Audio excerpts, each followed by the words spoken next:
Constantine was the first Roman emperor who practiced Christianity. However, he did not always worship Jesus Christ.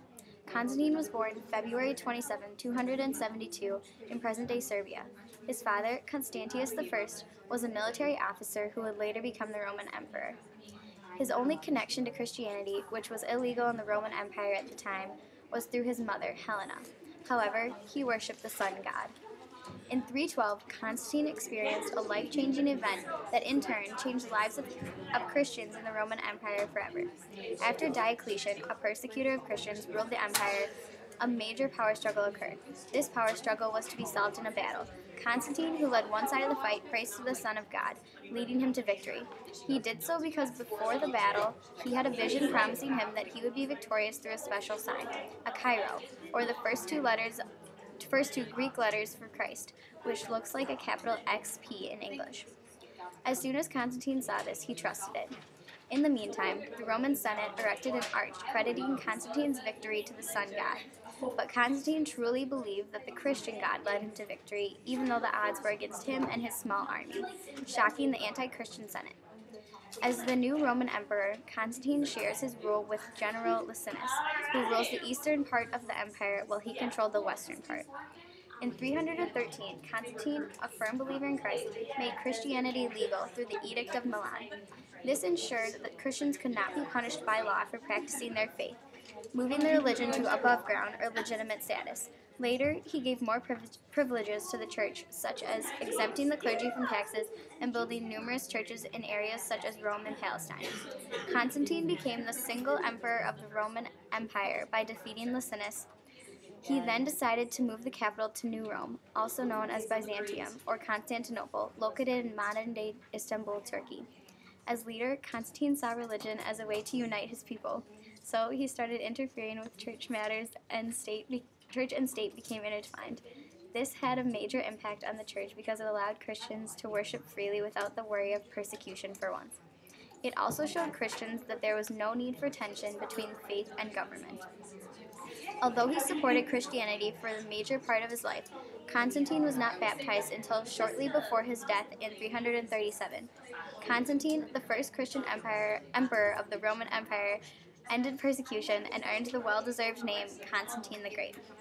Constantine teaches us to trust in God wholeheartedly and to not discriminate against other beliefs and religions before we learn about them, because if Constantine had discriminated against Christians, maybe he wouldn't have won the battle, leading to his reign as Roman emperor and ending Christian persecution. Theodosius I was the emperor of Rome from 379 to 395. He was the last Roman emperor to rule over both the eastern and western parts of the Roman Empire. Theodosius made Christianity the official religion of Rome in 380. Making Christianity the official religion of Rome completed the reversal of the Christian church status.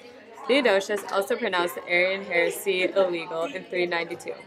During his rule, Christians began to fight in the Roman army, and eventually, by the year 500, only Christians were allowed in the army. This is ironic because early Christians were pacifist and refused to fight. Theodosius greatly impacted Christianity by allowing it to grow as the official religion of Rome and encouraging more people to follow Christ. From Theodosius, we can learn to not try and change people, because if Theodosius had not had Christians fighting in the army, Christians could possibly still be pacifists today and religious wars could have been avoided. To understand what Gnostic heresy is, we must first understand what a heresy is. A heresy is a teaching or belief contrary to essential Christian teachings. A heretic is someone who truly believes these contrary teachings. Now that we understand what a heresy is, let's learn about the Gnostic heresy or Gnosticism that arose in the 2nd century. Gnosticism taught that the spirit was holy, but the body and all things material were considered evil. Because of this, people were harmful to their bodies and believed Jesus was only divine and not human. As you can imagine, these teachings greatly impacted the church. Irenaeus, the Bishop of Lyon, opposed these teachings. However, they were upheld through the year 200. When people challenge or put down the church today, we can learn to be more like Irenaeus and stand up for what we believe in. Hey guys! Arianism came about after the persecutions and during the rule of Constantine. The Arian heresy was started when an Alexandrian priest named Arius started teaching and questioning Jesus' divinity. To take a step back, a heresy is a belief contrary to an essential belief of the faith. So the Arians didn't believe that God could ever be fully human. They believed that Jesus was God, was not God or human, but something in between. Today, and before Arianism was brought up, we are taught that Jesus is divine, so he is completely human and also completely God. To recap, the Arian heresy was brought up by Arius, and it questions whether or not we should believe that Jesus was divine or that Jesus was not God or human, but something in between. Emperor Constantine called the Ecumenical or Worldwide Council to meet in 325 CE in the small town of Nicaea, across the water from Constantinople. The meeting was called to settle the dispute caused by the Arian views of the Trinity, known as the Arian controversies. Arius, the priest that caused this controversy, believed that Christ is not of the same essence as God, or that Jesus is subordinate to God. In response to this, the bishops at the Council of Nicaea created the Nicene Creed. This statement of faith incorporated the understanding of Jesus Christ as both God and human being, meaning he is both human and divine. After the creation of the Nicene Creed, the Arian problem did not suddenly go away. After the council, some of the bishops and followers from the East had second thoughts about the creed. Even the Bishop of Constantinople became an Arian. Those who were not Arian were called Orthodox.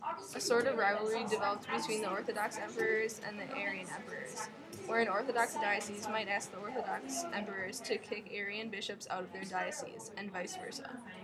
When Arius refused to alter his beliefs when the council gave him the opportunity to do so, he was declared a heretic. A lesson we can learn from this topic is that heretics are not simply troublemakers. They are sincerely committed to their beliefs. Also, there can be various views of some beliefs in the church. However, a heretic goes against an official teaching of the church as Arius did. Athanasius, the bishop of Alexandria, Egypt, was a great church thinker and leader. He was an apologist to the Arians, and he spent most of his life in exile due to this political turmoil. He began with the belief the Word of God had become man so that you might learn from a man. Now a man may become God. He proclaimed that Jesus portrayed this passage in Genesis, saying that human beings are made in the image of God. To go against the Arians, Athanasius helps listeners to understand by saying that Jesus is related to God and the two cannot be separated. After Athanasius was chosen to be bishop, the Arian bishops harassed him constantly to try to force him out of office. To do this, the Arian bishops falsely accused him for several different things. Finally, the Arians got what they wanted, and Athanasius was removed from the office 5 times by 4 emperors in turn. Athanasius spent 17 years of his life in exile, and near the end he brought peace to the conflict-ridden church in Alexandria. Originally, St. Ambrose was the governor of Milan. He became bishop when he led a military guard to an uprising at the cathedral. The mob started chanting, "Ambrose for bishop." At the time, he was not baptized. He tried to convince the people otherwise, but it was no use. He was then baptized, confirmed, given the Eucharist, and ordained to be bishop. Ambrose had very little experience with spiritual leadership, so he started his lifelong study of Christianity. He wrote many books on theology, many of which are very important to the church. Ambrose had problems with the Arian Empire and its leaders. He did not listen to their commands. Once he was asked to hand over one of the churches to the empire, and when he refused, crowds of people flooded into the church singing hymns and listening to Ambrose preach about the Trinity. Ambrose made the church a force to be reckoned with, and even the emperor of the Arian Empire listened. Ambrose's ways helped create a balance between the Arian Empire and the church that made the citizens feel secure. Ambrose also helped with the conversion of St. Augustine. Augustine was born in a region of North Africa to a father who was a Roman official and a pagan, while his mother Monica was a Christian. When he started school, he easily led his class. When he was 16, he had to leave school since his father couldn't pay the tuition. Augustine then spent his time drinking and gambling. When he was 18, he finished his teachings and became a teacher. His mother tried to raise him Christian, but he became a Manichaean. Soon after, he moved to Rome and started to study Plato's teachings. Through this study, he realized that there was only one God and became excited to meet Bishop Ambrose, who would be a strong influence in his life. Through Ambrose's teachings and the influence of his mother, who had followed him, he began to reform his life. In his autobiography, The Confessions, he writes about this turnaround and on matters of theological importance. When he was 35, he was finally baptized. When his mother died, he returned to his hometown and created a small monastery. Later, he was elected Bishop of Hippo, a town located in North Africa.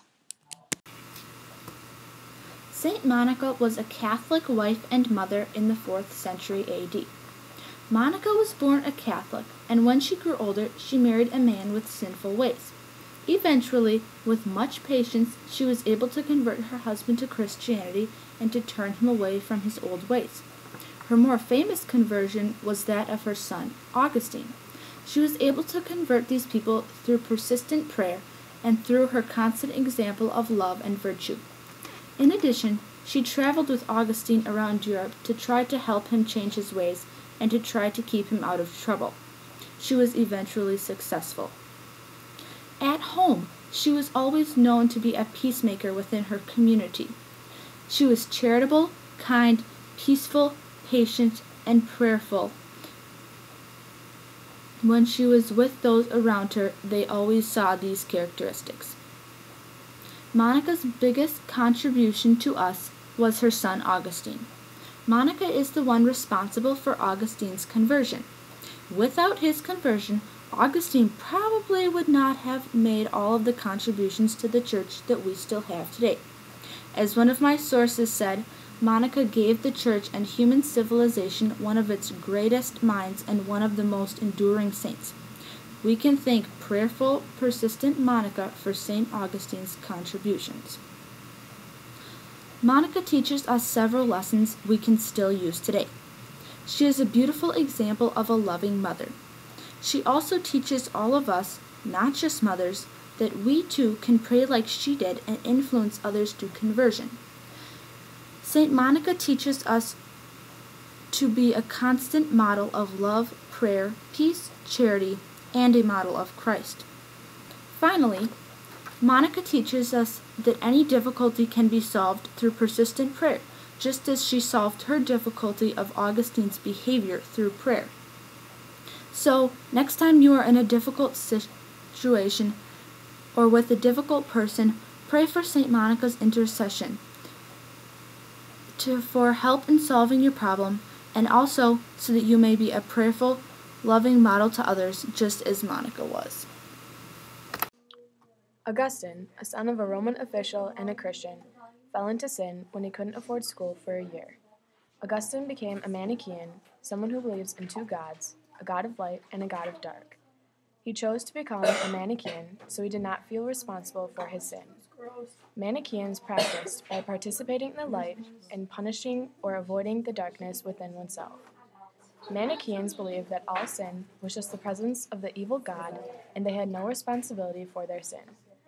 Believing in these good and evil gods made Augustine very discontent. The study of Plato intrigued Augustine. Plato believed that there was a world beyond ourselves and that humans have a spiritual side.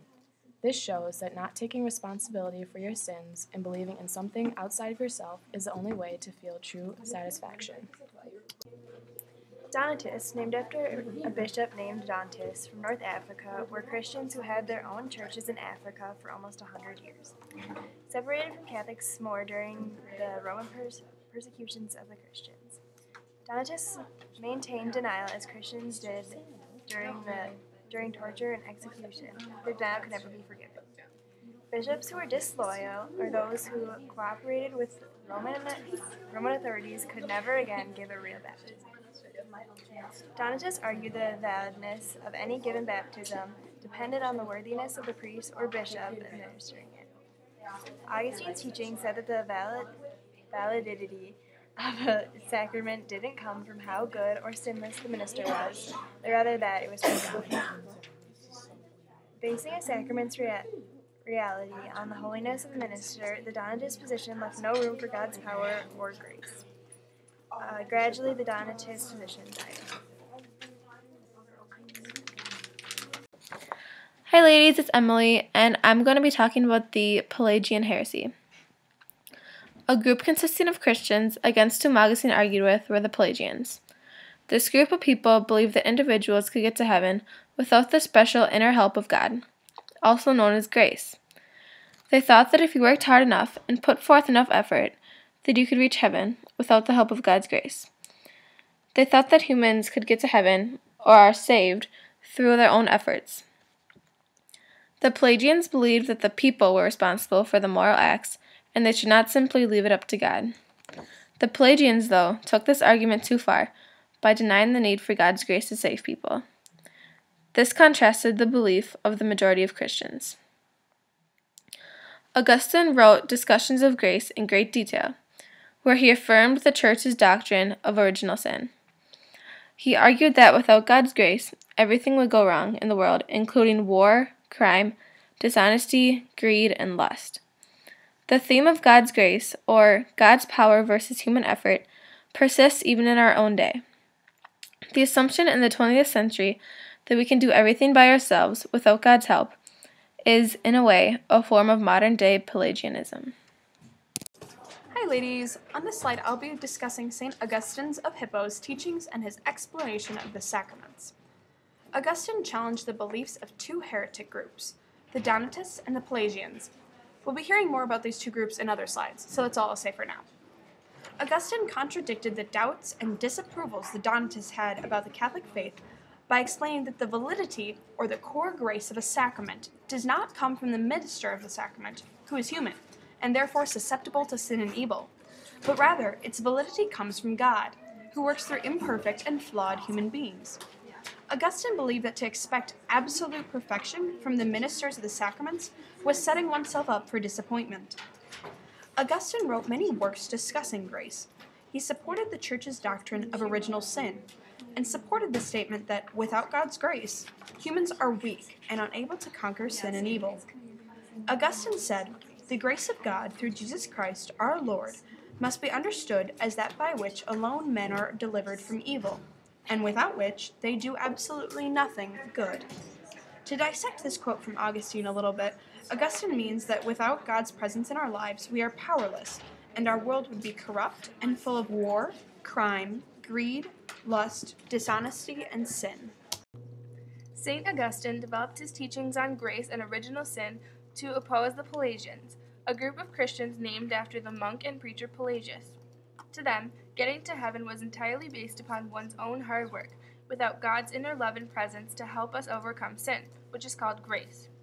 For example, say you really want to go to a party that your friend is having, but your parents won't let you. Original sin leads you to think about lying to them and saying you're sleeping over at a friend's house when you're really at the party.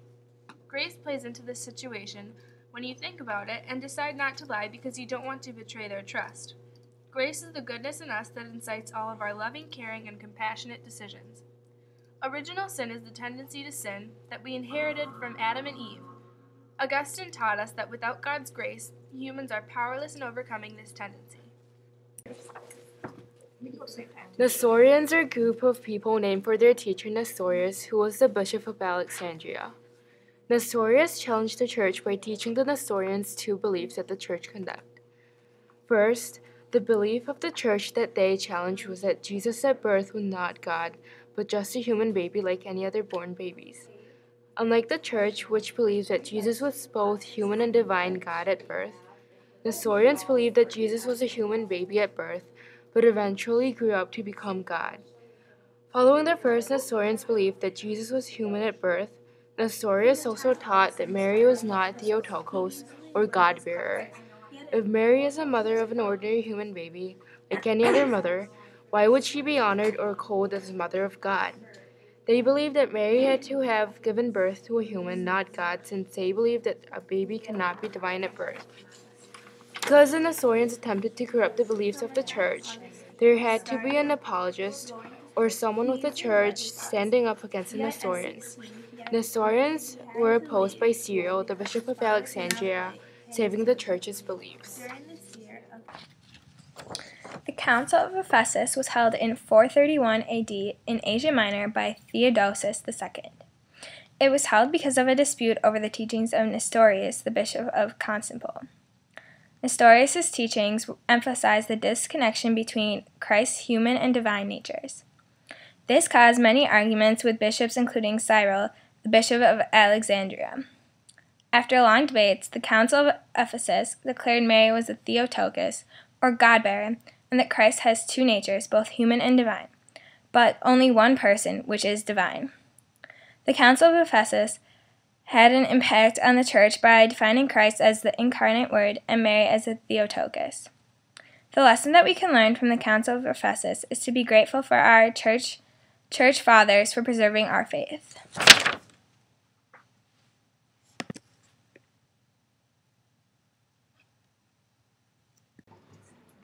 Monophysitism was a sect of Christian theology. The Monophysites followed a doctrine that challenged the teachings and philosophy of the hypostatic union, or the belief that Jesus was both human and divine at any and all given times.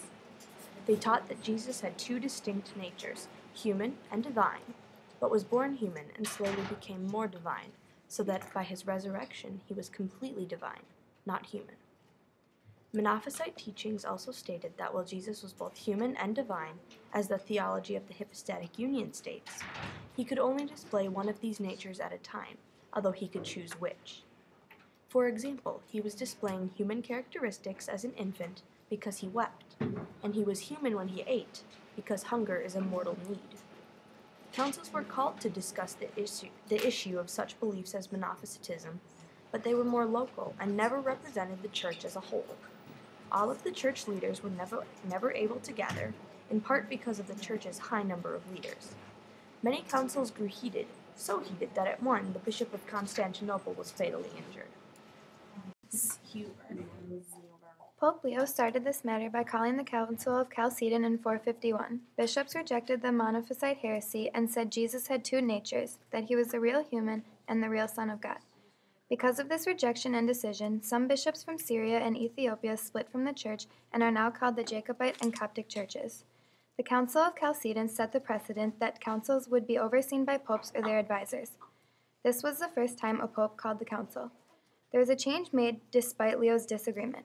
Unlike before, when the pope was seen as the first in authority and bishops in Antioch and Alexandria were second in authority, the council upheld that the pope was the first in authority and the Patriarch of Constantinople would be second in authority. With this, Leo feared that the Eastern Emperor in Constantinople would have too much influence over the Church. The politics that followed proved him right in that there was a complete break between the Eastern and the Western Church. We often refer to or talk about the Dark Ages, but do we really know what the Dark Ages were? The Dark Ages was a period of time in Western Europe that took place after the fall of the Roman Empire. During this time, Germanic tribes attacked and destroyed towns across Europe. This created a great sense of fear among people, and also led to superstition. The fall of Rome began in 410, when Western Rome began to lose land to the barbarians. After this, the East, the red part on the map on this slide, became known as the Byzantine Empire. This division of Rome also created a division in the church, and the church then started to divide between the East and the West. The falling of the Western Roman Empire and the weakening of the emperor created a power vacuum, which the Catholic Church would gradually fill. This is because the church was the only stable and generally respected institution that could provide governance. This gain of power greatly impacted the church. The Dark Ages allowed the church to have a great impact on the spiritual and political needs of the people. From the fall of Rome and the Dark Ages, we can learn that geographical and political divisions have a great impact on the church and its growth and power. Leo the Great became pope in the year 440 AD. The role of pope was beginning to have more significance as the Roman Empire was being attacked along with the faith as the Dark Ages began. Leo the Great was famous for settling a dispute between a Roman governor and a Roman general before becoming a pope. This is important because the Bishop of Rome was expected to be a powerful state leader and a spiritual father as the role of pope became more and more complicated. However, Leo the Great found a balance between these two things. Leo accomplished many things while pope. First, he convinced Attila the Hun not to destroy Rome by facing him unarmed on a battlefield. This exemplified his strength as a mediator. He could be both religious and political. He was a peacemaker also. When Rome was being attacked by the Vandals, he persuaded the invaders against killing anyone or pillaging the city. He was also a spiritual leader. He formed the doctrine of the Incarnation, supporting the belief that Jesus is both God and man. He became known as Pontifex Maximus, literally translating to highest bridge maker and meaning highest Roman emperor. Re-recording. Antony of Egypt was one of the earliest monastics to go far into the desert in search of his holiness and true identity. Antony was born in 251 CE into a landowning family in southern Egypt. Antony was a holy man, and after his parents died, he decided to follow Jesus' advice given to a rich young man in the gospel and sell all of his possessions and follow Jesus. Antony believed that to get closer to God, one must remove worldly distractions and reflect in constant prayer along with fasting. So he found a place with Christian women for a sister to stay and gave away most of his land, sold the rest of his possessions, and gave that money he earned to the poor. He moved out into the desert of Egypt in 270 CE when he was just 19. Antony continued to live in the desert and raise his own food. He spent his days praying, fasting, and reflecting on who he was, what his beliefs really were, who God is, and how he could remove any of the things holding him back from being closer to God. Many stories from Antony's biography written by Athanasius of Alexandria, a renowned theologian, tell of Antony being tempted by the devil, but through his extremely strong faith, fasting, and prayer, Antony was able to beat each of these temptations. Antony left his desert home only twice, and one time was when he went to Alexandria in 303 to help those being persecuted by Diocletian. Antony's fame was so great that the authorities there left him alone and allowed him to evangelize. Antony even offered himself as a martyr, but was refused, so he returned to the desert. The second time Antony left the desert was to help clear up a heresy stating that Jesus was not equal and one with God, known as the Arian heresy. So Antony went to Alexandria again to help the leaders of the church there defend the orthodoxy, that Jesus and God were indeed equal and one and the same. As Antony grew older, so did his fame and wisdom. Other monastics and people looking for religious advice sought out Antony, and though Antony willingly gave advice and help, he found the many visitors to be distracting, and moved even farther into the wilderness. And when the time came for his death, at 105 he died, and had 2 other monks bury him with no gravestones to distinguish him. We would call Antony a hermit for how he lived alone, secluded from any civilization, but had a strong faith in God, an active prayer life, and devoutly strove for holiness. We remember Antony today for his work of the defense of Christians being prosecuted during Diocletian's reign, his work to stop the Arian heresy from becoming a belief, and how he outlined and exemplified how a modern monastic life should be. Antony also exemplified how a strong faith can satisfy many needs, and how we can follow Antony's example and urgings to live simply in our world filled with materialism. In the mid-300s, Basil was a monk and bishop. He studied to become a teacher in Athens and Constantinople, but then moved to become a hermit in Asia Minor. Other men decided to join him, and he formed the first Christian monastery, a new way of life stressing simple living, eating only when is necessary, owning almost nothing, and obeying the abbot of the monastery. Basil found that a community was necessary to guide monastics on their path to God. These were Basil's basic rules for ordering the monastic way of life. Basil was also widely known for his opposition to Arianism, a movement that claimed that God created Christ at the same time as himself, but not completely equal to himself. Basil knew that this movement was untrue and he refuted it. We can learn from Basil that it is okay to try new things that are beneficial to our lives, because in doing that, we set a precedent for others to follow. Also, we can learn to stand up for what we believe in, just like Basil stood up against Arianism. In the 4th century, there was a monk named Jerome, also known as the 300. Jerome lived as a hermit and was a huge contributor to the church. Jerome grew up in northern Italy and studied Latin and Greek. When he turned 18, he decided to become a Christian. He started living as a hermit when he went to the desert to pray, fast, and begin studying Hebrew. After this time in the desert, Jerome returned, and the Pope asked him to translate the New Testament and Psalms into Latin, the language commonly used, also known as vernacular, by the majority of people in the Western Rome. Jerome began translating the Bible and teaching. He later became a monk and traveled to Bethlehem. Jerome's translation of the Bible became known as the Latin Vulgate.